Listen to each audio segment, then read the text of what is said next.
Hello guys! Welcome back again to my YouTube channel. So for today's video, ngayon nga mag-unboxing tayo ngayon ng nakita at nabili ko sa TikTok shop na kandila. So guys, grab ko na to kasi naghahanap din talaga ako ng mukha at kalidad na kandila na nasa baso. So, eto guys, nagkakahalaga siya nung binili ko siya ng 27.80 pesos. Too good to be true talaga yung presyo niya, lalo na nasa glass pa. Tapos, ang sukat daw 7 inches. Saan ka makakakita ng ganun? Almost 28 pesos ang isang glass. So guys, nung pinurchase ko siya, pero ngayon guys, pakita ko sa inyo yung presyo. Hindi na siya promo. 148 pesos na ang isa. 148.80. Pero kanina guys, nung tiningnan ko bago ako mag-vlog, hindi siya pa siya ganun kataas. Dito sa isang app ko ng TikTok is nagkakahalaga pa siya ng 50 pesos ang isa. Pero ngayon, naging 148.80 pesos na siya. Nung nag-i-scroll din kasi ako, nakita ko, ang ganda talaga ng presyo at saka too good to be true at saka konti pa nga lang din yung nabili. Kaya take a risk din talaga dito sa kandilang ito. Kaso nga lang ngayon, ang laki nung itinaas niya, naging 148.80 na siya. Which is, yung nabili nga natin ngayon is 27.80. 148.80 divide yung price na nabili natin ngayon, 27.80, na makakabili na tayo ng 5 piraso guys. 5 piraso na kandila. So, 27.80 times 5, 139. May presyo pa tayo sa binanggit natin kanina na 148 pesos. Na 9 pesos, guys. May sukli pa tayong 9 pesos.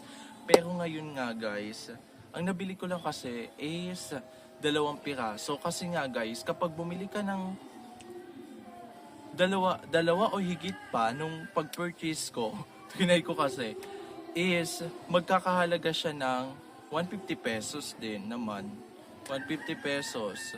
So, ang ginawa ko guys is isa lang. Isa, tapos may isa pa kasing item na katulad din niya doon sa shop. E di isang purchase nun, tapos isang purchase nun, which is hindi gumalaw ang presyo. So, yun, sobrang saya ng mga ganong parte. Kaso nga lang, bakit ganon, 'di ba? Pero alam naman natin, naka-promo lang kasi. So guys, eto na siya ngayon, yung ating i-unbox.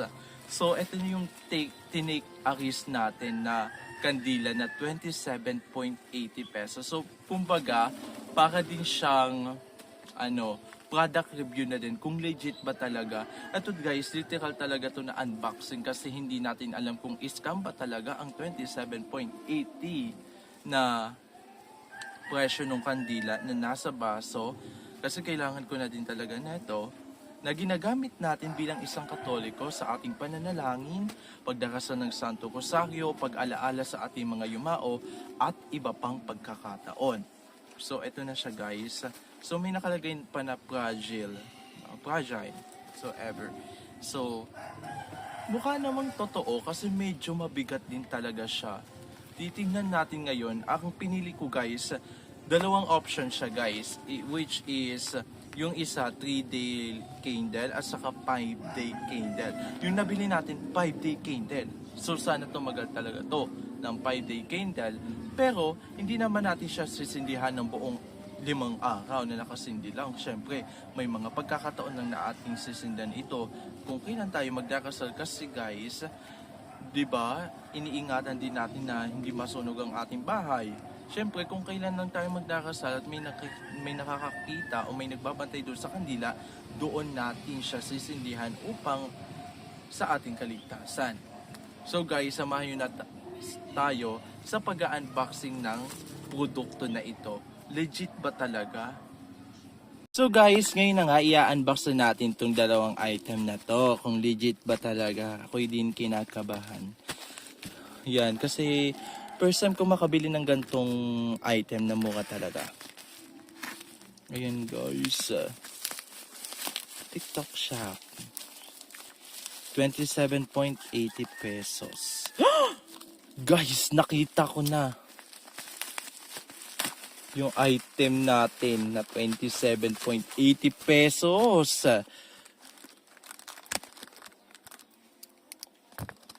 Sana mag-promo ulit siya guys. Na guys. Hala guys. Oh my god. Totoo nga. Totoo nga guys. Tuwang-tuwa ako. Hala guys. Mura-mura nga talaga siya. Ang laki oh. Ang laki ng kandila guys. First time ko magkaroon ng gantong kalaki kandila sa aming altara. Usually, ang binibili ko is nasa baso nga lang din. Kaso yung mabibili nyo sa Japan Home na tig 88 pesos. Which is good price. Guys, sobrang good price. Kaso nga lang ngayon is 150 pesos na siya. Aray ko, sobrang mahal. So guys, ito totoo nga. 28 pesos, almost 28 pesos. Sobrang laki na niya. Sulit sa presyo kung ganito talaga oh, nung una. Hello guys, sayang. Sobrang laki niya guys. So guys, hindi ako magpatumpik-tumpik dito sa isa. Ito naman siguro Padre Pio yung design nito. Kasi Padre Pio yung isang description eh. Ito din naman Padre Pio pero iba yung ano niya. Medyo may pagka ano lang oh guys oh. Medyo tupi, may tupi. Pero okay na siya guys. Ang mahalaga naman dyan is sisindi ang ating kandila. Pero guys, grabe, sulit yung presyo niya. Kasi yung bumibili ako ng kandila, hindi naman ganito kalaki din eh. Pero medyo ganito kalaki, medyo ganun lang. Pero 88 pesos yun. Ito, 28 pesos guys. Sulit na siya sa presyo niya. God's gift na din talaga yung presyo na to. Wow! Hala guys, sobrang laki nga talaga ng kandila natin, no? For only 27.80 na which is 28 pesos na kasi 28 pesos yung siningil sa amin. 56 pesos to guys, yung dalawang ito. Sulit na sulit guys. 7 inches nga talaga, tingnan yung dangkal ko. Totoo nga. 5 days nga talaga to guys. Sulit siya sa presyo guys. Thank you sa seller. Grabe man. Sulit siya guys. So guys, ito na nga yung nabili natin sa TikTok shop. So sobrang legit niya guys. Sobrang sulit sa presyo. 27.80 pesos. Ganito nakalaki. Nabibili ko doon sa Japan Home is 88 pesos. Medyo maliit pa dito. Ganun lang.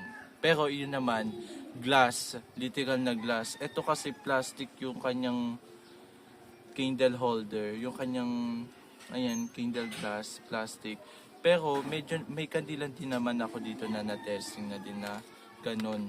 Babantayin nyo nga lang din to kasi delicates din. Kasi medyo, ito talaga plastic. Pero guys, sa presyo niya, sulit na sulit. Kaso nga yun, mahal na siya. 150 pesos. So, medyo mahal talaga. Pero sulit siya guys. So, yung sa promo price na 27.80. Worth it naman yung ating pag-take a risk. Si Padre Pio at the Sacred Heart of Jesus. So guys, muli maraming salamat sa inyong pagsama sa ating pag-unboxing ngayong araw na ito. So guys, don't forget to like, share, and subscribe, and to hit the notification bell to notify for my next video. Have a blessed day to each and every one of us. So guys, ayan, perfect talaga siya dito sa ating altar. So guys, ang sukat pala niya ay 9 inches. Ayan. So mali yung sabi ko na 7 inches, 9 inches. So mas malaki pala siya ng 2 inches kumpara sa sinabi ko. Yan. So guys, sobrang ganda din talaga ng ganito. At saka sobrang puting-puti niya guys, para siyang gatas. Oh, look at it. Meron na din naman ako na-testingan na gantong kandila. Kaso nga lang, siya ay maliit. Ito guys, oh. So guys, ito masasabi ko naman sa inyo na safe naman siya kasi naubos din naman yung ating kandila. Wala naman nangyari. Ayan. Pero guys, masasabi ko na once na naubos itong gantong kandila is hindi na siya refillable. Kasi nga, yung kandila na nandito ay yung apoy niya is sakto lamang. Banayad, kumbaga, hindi ganun kalakas. At saka hindi ganun talaga to kausok. No guys, kumpara mo sa ibang candle na ganito guys, so nagiitim yung kanyang baso kasi sobrang lakas ng apoy. Look at this one guys. Ito ay plastic din pero hindi siya nagitim. Hindi umitim yung kanyang plastic kasi nga hindi siya ganun kausok. At ayun lang guys. Maraming salamat sa inyong panonood. Sana makabili din kayo, no, ng tag 27.90 na kandila.